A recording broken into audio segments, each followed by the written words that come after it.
Kennedy sat alone in the dimly lit office, the city skyline stretching endlessly behind him. His phone had just buzzed with a message that made his stomach twist. A hush had fallen over the usually bustling company, the weight of secrecy pressing down like a physical force. He knew what it meant. The board wanted him to look the other way, to smile and stay silent.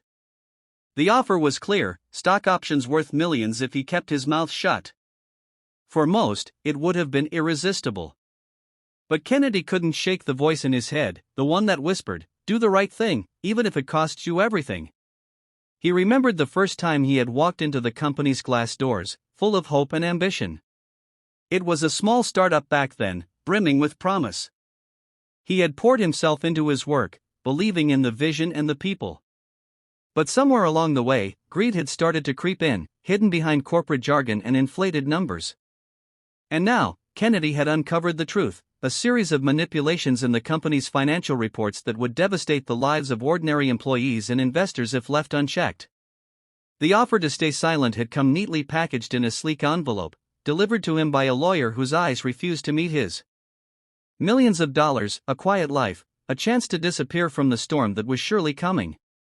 Kennedy felt the pulse of temptation, but it was drowned out by another emotion: fear, not of losing money, but of losing himself. He remembered his father's words from decades ago: "Son, your character is the only thing that will follow you through life.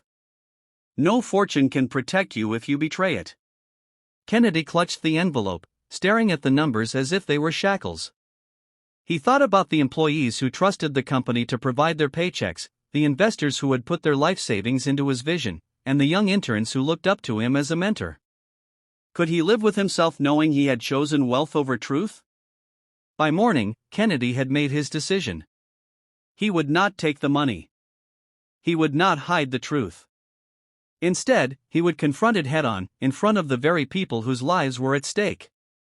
The board would try to stop him, he knew. They would whisper threats, hint at ruin, and maybe even try to discredit him. But Kennedy had learned a lesson early in life: courage often came dressed as fear. The auditorium was packed.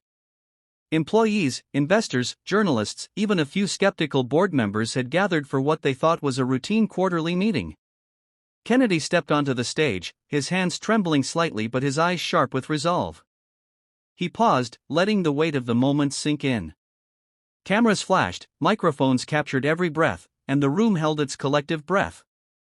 "My friends," he began, voice steady despite the storm swirling in his chest, "what I'm about to tell you is not easy.